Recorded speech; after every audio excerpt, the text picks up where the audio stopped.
Hello guys, and welcome back in 2020. This is The Last Game Hunter and welcome to the show. And today we're going to do a CPU cooler shootout.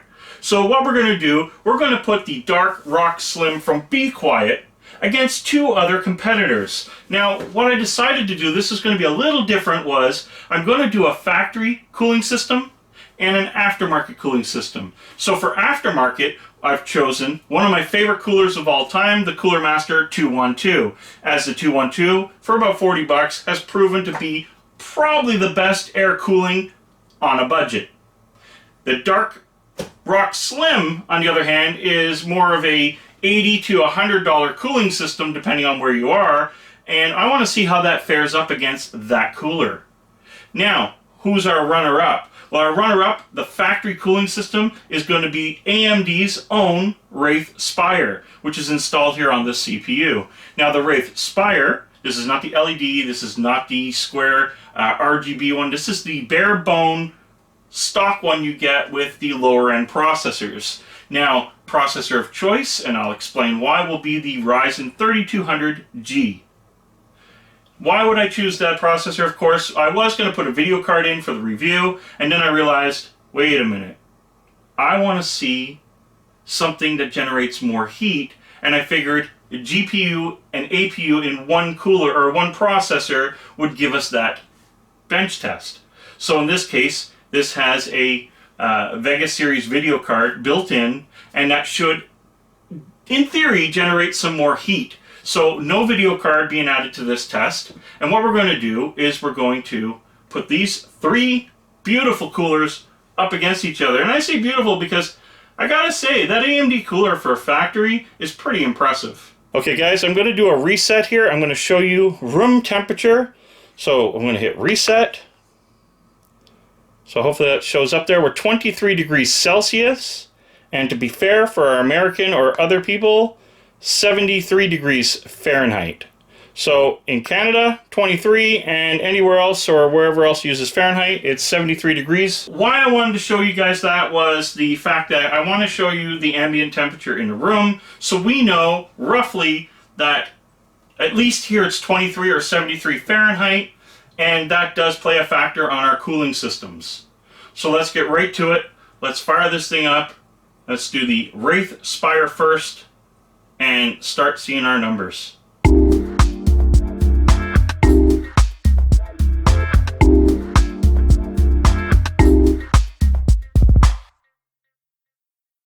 Okay guys, so this is the Ryzen Wraith Spire cooler running at 34 degrees Celsius in the BIOS at just idle. So we didn't push the unit in any which way or form.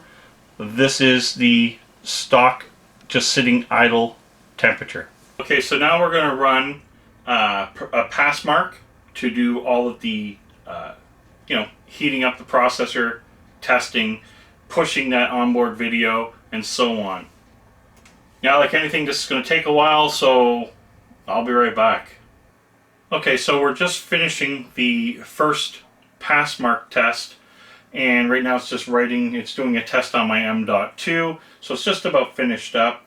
Our CPU looks like it topped out at about 41 degrees Celsius, which is actually pretty amazing. I mean, we've pushed it and still maintaining its, okay, it did hit 43. So we're going to say 43 is its top temp on being benchmarked and having the hardware pushed, including the video. So let's move on to the next cooler, which will be the coolermaster 212. I just wanted to show you guys the install and how cool or not cool a CPU cooler looks on this board. And here we have it. One thing I want to note is the clearance for RAM. So you can see here that there's no problem putting all the RAM in this unit. I would move the AMD logo over here for the simple reason that this is actually a bulge out that actually goes all the way down, and that would interfere with that socket. But other than that, once you move the logo, which is easily done by turning it with maybe a couple screws and the way you turn, then you would actually have an ideal cooler as far as mounting anything goes, there's no way there's anything in the way. That is actually very important. When it comes to height, of course this cooler is very low. Oh, let's get this in focus. Okay, when it comes to height, this cooler is very low. As you can see, it pretty much isn't a whole lot higher than the RAM itself. So in this case, this cooler would fit in a micro ATX case or any smaller build you're doing, or a case that's just not that deep. And for so far its cooling performance, I wouldn't rule it out.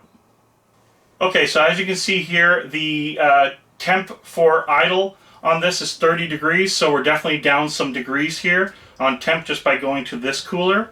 Now let's start it up. This is at idle, and this is the coolermaster 212. So let's now move on to booting into Windows, launching the benchmark, and let's find out what this thing hits. Guys, I'm not going to bore you with waiting for the test, because this test does take quite a while, and not going to lie, not so much fun changing coolers back and forth. The one thing I will say though is, this cooler is definitely a lot noisier than the AMD cooler. The AMD cooler, I did not hear it running at all. As soon as this one gets pushed a little, I'm finding there's definite noise there. So far, the AMD wins in the quiet category. Let's move on. And we are running at 29 degrees. Oh, it spiked. Hold on. No. Let it sit for a second. Okay, guys, so after pushing the coolermaster 212, we now know that it is 4 degrees cooler than the AMD Wraith Spire under load. Okay, guys, so now it's time for the bequiet Dark Rock Slim. I finally installed it, so it's finally on there. I'll talk about build quality on all these units at the end of this review. And what do you got in here? Of course, you get the extra brackets to mount another fan at the rear if you so want to.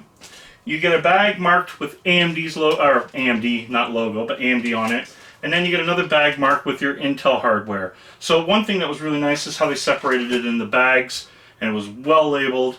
And I gotta say, probably it was a decent install. We'll get to that next as well. So let's fire this up. Let's get the base temps, and then we'll do the benchmark and see what the cooler says at the end of it. Okay, guys, we're back with the Dark Rock Slim, and we're in the BIOS now for the just post, temps in the BIOS, and we're at 29 degrees Celsius, making it so far the coolest in this section so far. So let's boot the machine up, let's run the benchmark and see the final results. I'll give you my overall thoughts on everything, and we'll go from there. Guys, one thing I wanted to show you guys, which now we're going for aesthetics as well, it's still doing the benchmark, so look at the RAM clearance. Because this is the slim model, you have no issue putting any stick of RAM you want in there. So far, that is a big win on this cooler over them all. The fit and finish was something I wanted to talk about on that. It's just really, really nice. Like what they've done here, that nice chrome Be Quiet logo in there, it just looks gorgeous. But why I'm doing this right now is listen. I'm running a benchmark.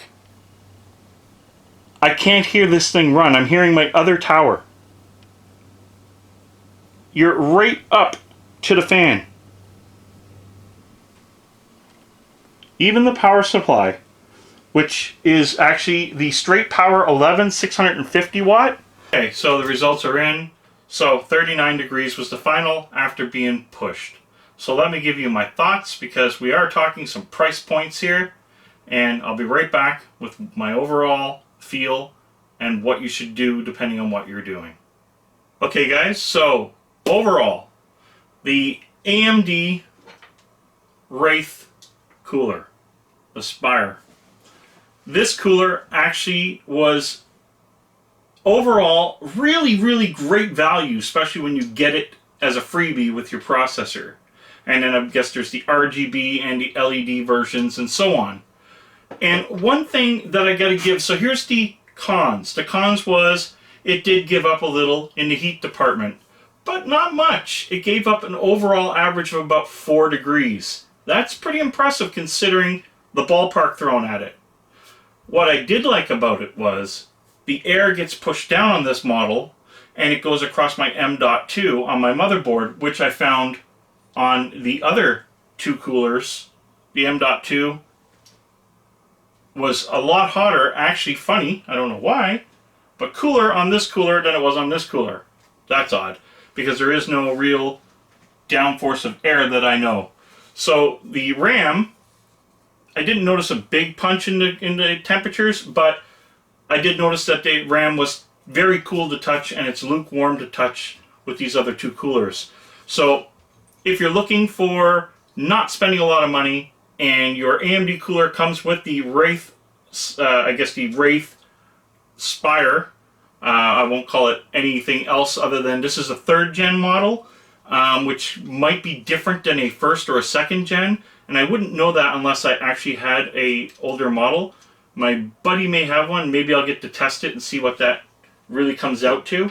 Wraith 1st gen versus Wraith 3rd gen coolers, and see if there's actually a difference, because he found his 1500X ran pretty warm. In this category, I found that this 3200G ran very good on this cooler. Now, moving on to the famous coolermaster 212. As we've seen in the results, the coolermaster 212 actually competed pretty much head-to-head with the bequiet cooler, which is very impressive at a $30 price point. Oh, and may I add, I've seen these on Amazon for about $20 to $30, and I've seen these around the $30 mark now on Amazon, so the price came down. So for a $30 cooler, still one of the best choices out there. I am not going to say, actually, in a sense, all these coolers did very well. And it would really come down to what you're building or you're wanting to do. Now, in the case of this cooler, where it failed, this is where it failed. So the pros, of course, were it actually did bring it down 4 degrees less than this one, the final results. But, and there is a big but, RAM support. The fan on these is very bulky. It comes out quite a bit. And your last DIMM socket that would be near this, unless it's a low stick of RAM, there's a high chance that it is not going in there, or it's going to be really tight against your cooler, and that could be a problem. That was one con. The other con was the noise, which I never even noticed till I started playing with these other two fans. The AMD cooler was quite quiet. You could hear it, but it was quite quiet, and it didn't really rev up when needed to be so. It stayed pretty consistent. Very impressive. The coolermaster, on the other hand, was like, woo, and it would, like, during the bench test, when you're pushing it, that fan really got loud. And I think it may have something to do with the fan blades and the design being so thick that it's going to give you more of a hollow, echoed sound. So that was a downside for me when I'm so used to being quiet. I don't know, that was a, throw. There was a throw right there. Guys, now on to the bequiet. The bequiet Dark Rock Slim. I have to tell you, I thought the coolermaster 212 was quite the cooler for its value, and it is. I will not tell you not to buy that cooler. It did very well in the cooling department if you don't mind noise. What I found different. Now, back in the day, I used to buy some very expensive Zolman coolers, but they were still built like this coolermaster. Very thin, very flimsy type design. On the bequiet, I almost feel like it's steel. It's so strong, but yet it's aluminum. And the design and the build quality is unmatched. And I would put this up against any of the top coolers out there for build. Hands down.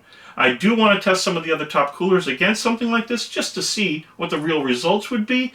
But this cooler so far is probably the best by far build that I've ever owned. So, build quality, absolute positive. Do I have a con for it? Well, not really. The installation on it was actually pretty amazing. It does use the original base plate, and so does the AMD cooler. The coolermaster, actually, another con on that one is the install is a bit more complicated or a bit more pain in the butt. The AMD cooler and the bequiet cooler, both using the factory AMD backplate, made them a joy to install. They were very simple, very well done. Love it. There was a couple brackets you bolt on, which actually made this install beautiful, because when you put a cooler on like this, you're fighting to get your screwdriver in for the screws. Well, on this one, you're not. The other thing that was really cool about this, the plate that you have here on the coolermaster is a big piece of aluminum, which is cool. Well, on here, you actually have a ribbed cooler like a heat sink, and then you have your pipes and so on. So you can see that bequiet put a lot of thought and time into it. The other big pro of the bequiet is the sound. I cannot hear that cooler at all. So in my office, because this is another computer going in here, the bequiet will actually be the winner for me. That doesn't make it the winner overall. It just means it's a damn good cooler. I don't have to worry about heat, and I definitely don't have to worry about adding more sound when I'm recording. And that to me is worth the $80. So guys, this is what it comes down to. If you're on a budget and you don't need to spend, the AMD cooler, this is on an AMD system of course, and this is what it was tested on, would be one of your best choices. If you're looking for something a little cooler, then I would probably just jump to the Deep Cool that I did a review on before if you're looking for the lighting. If you're just looking for a $30 really decent cooler and don't mind the noise, then the Coolermaster 212, absolutely. Would I choose it over the AMD cooler? No. I would actually use the factory AMD cooler over the 212, even though there's a 4-degree difference, just because of how well it cools the other components on the motherboard. Now, if you have really great cooling going through your board due to your case fans, then that's not necessary. But in most cases, this is definitely a plus and much more help needed. On the bequiet, I have no cons whatsoever. The build quality was amazing. The installation was really good. The aesthetics, the looks. The AMD was probably the coolest looking until I took that out of the box and went, wow, this is sharp looking. The chrome logo on top and so on. It was just a very good looking cooler and very quiet. So guys, the winner for me is the bequiet cooler based on sound. Only if I was to go on a budget, I would definitely use the AMD cooler over all of it, but because of the sound quality and the build quality, it's definitely the cooler of choice for me. Guys, I hope you enjoyed this review of the bequiet Dark Rock Slim. I will leave links for each of these coolers to the best that I can find them for you for Amazon, and if you wish to purchase any of them, go ahead. You will not be disappointed in any of the coolers. If you're looking for quietness, of course, bequiet, the name says it all.